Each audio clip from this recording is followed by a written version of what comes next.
Hello mga kamigo. At ito po, meron tayo ritong half kilo ng pork. Laman lang ito, laman. Pinahiwa ko na naman ninipis dun sa palengke. Yun. Magluluto tayo ngayon ng tinatawag sa Bicol to ng pinulpog. Sa Tagalog, hindi ko alam kung anong tawag na ito sa Tagalog eh. Tsaka makikita nyo kung bakit pinulpog ang tawag nito. Madalas to sa amin sa mga piyestahan o mga okasyon sa aming probinsya. Tara, simulan na natin ang pag-prepare nitong pinulpog tsaka paano lutuin. So, bali yan. Yung ganitong karne, yan dito natin hihiwaan sa may parang silver niya.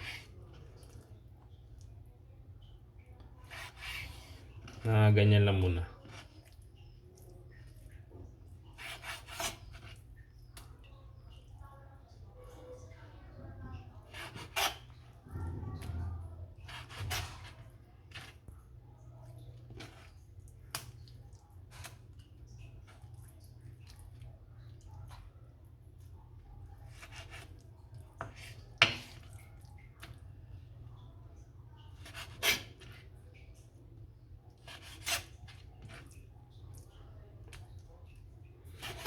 Hiwain lang natin ng ganyan.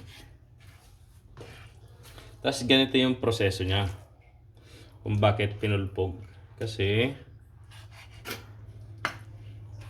ang pinulpog sa Bicol, tinuktok. Yan. Gaganyanin lang natin yan.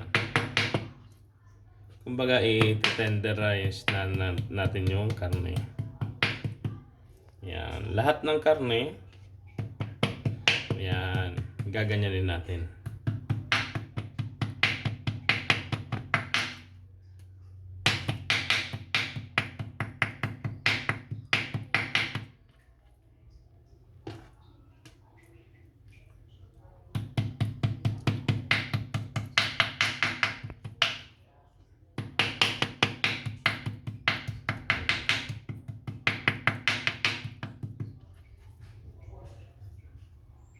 Hi, salamat. Natapos din tayo mga kamigo. Pagpulpog. Pagtuktok nung Tapos yan, lalagyan natin ng kalamansi.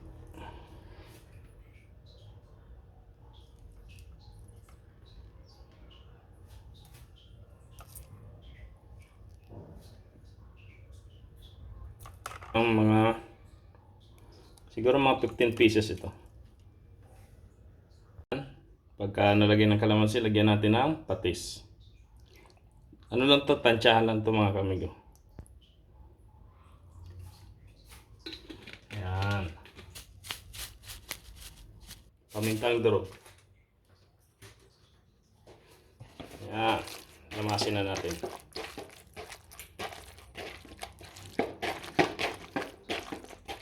Tapos marinate lang natin to ng mga 1 hour. Hayaan nating manuot na yung ating pang-marinate na dumikit dun sa karne.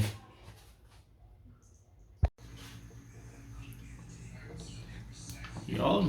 Kailangan umuusok to sa init. Yan, magigisa lang po tayo. Sibuyas. Isabay na natin yung bawang.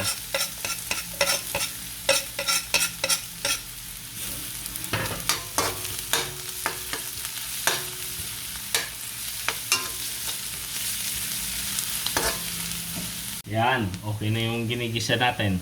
Mabango na siya. Lagyan natin tong minarinate natin na karne.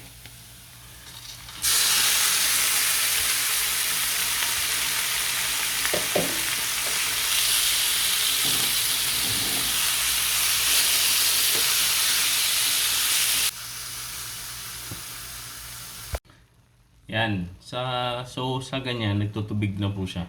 Pero lalagyan pa rin natin siya ng tubig para mas mapalambot natin yung karne.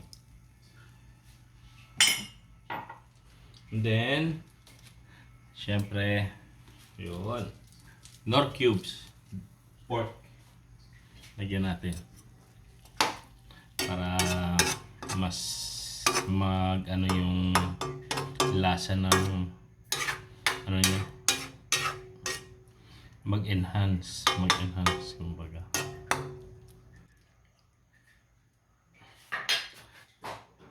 Then, tsaka takpan muna natin. Yo!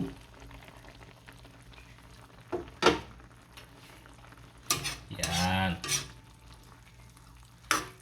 Ganito lang. Tapos ilalagay natin yung garbang sauce.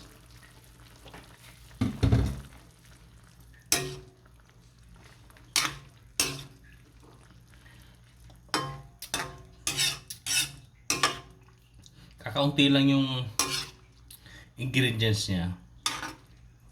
Pero sigurado mga kamigo, napakasarap nito.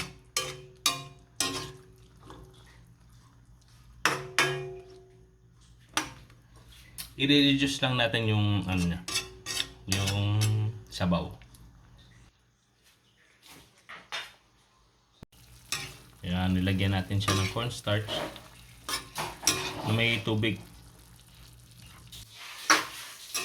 para yung sauce niya lumapot, kasi yung karne malambot na. Yan, nagdagdag tayo ng kaunti para mas lumapot pa siya.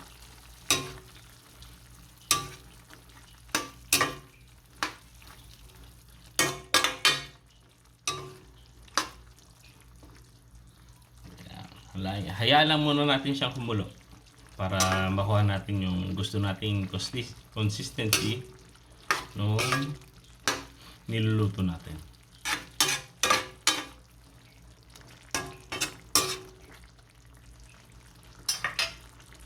Luto na ang ating pinulpog. Yung pinulpog.